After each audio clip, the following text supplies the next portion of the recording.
Good morning, friends. Welcome to the Immanuel 10 at 10. We're continuing to have gorgeous fall weather. The leaves are starting to turn, so get out and enjoy them. The Broad Street project by the church here is nearing completion. They're pouring the last of the concrete for the street today, and then they'll just have sidewalks and dirt work to do. So it's good to see that all coming together. This has been a week of difficulty and grief for a lot of people. We have several people in our community who are in serious condition in the hospital with COVID. We also have two memorial services this week. One was on Monday for Isla Barrington, who's Justin and Eric Hansen's great aunt, and another one tomorrow for Jack Lund, who grew up here in Story City and then spent most of his life in Illinois as an art director for several different magazines, including The Lutheran.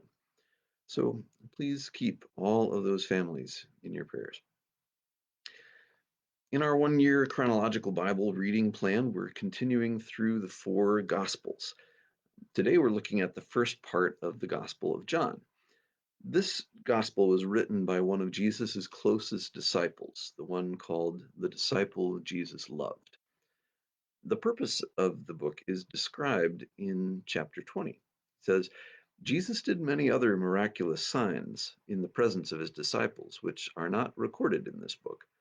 But these are written so that you may believe that Jesus is the Christ, the Son of God, and that by believing you may have life in his name.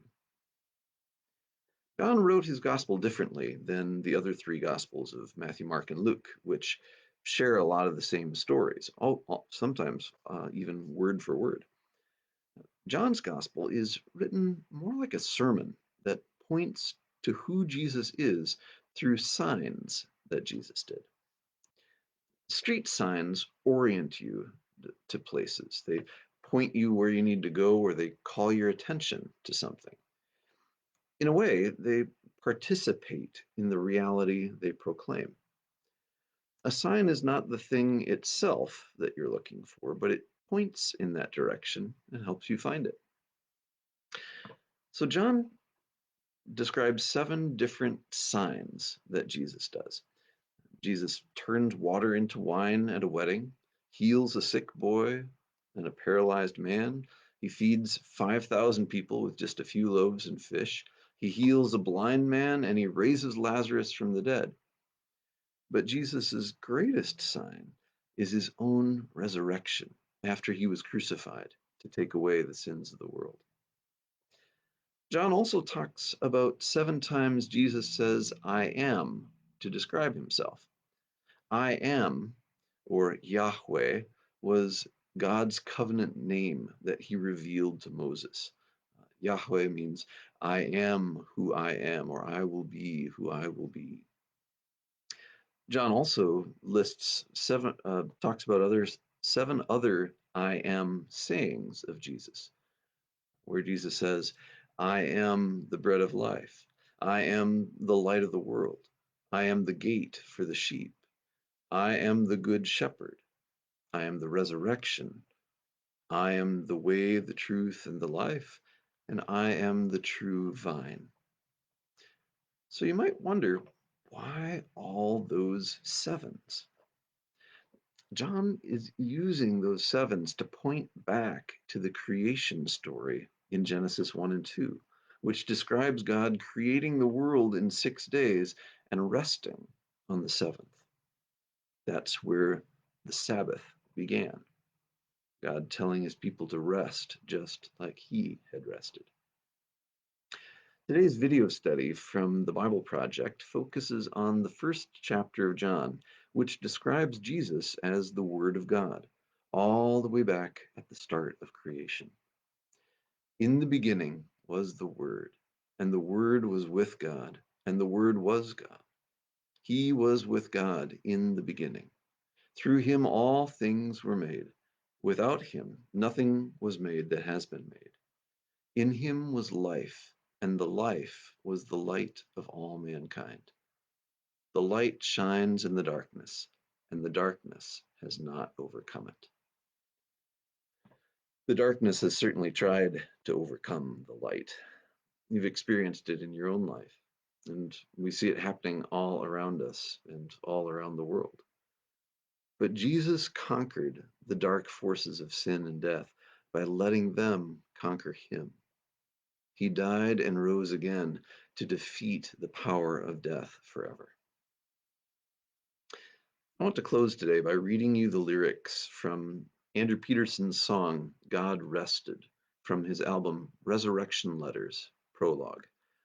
It describes what happened on Good Friday and then on the Sabbath, the seventh day of Holy Week. They took his body down. The man who said he was the resurrection and the life was lifeless on the ground. The sky was red as blood along the blade of night. As the Sabbath fell, they shrouded him in linen. They dressed him like a wound. The rich man and the women, they laid him in the tomb. 6 days shall you labor. The seventh is the Lord's. In 6 he made the earth and all the heavens, but he rested on the seventh. God rested. He said that it was finished, and the seventh day he blessed it.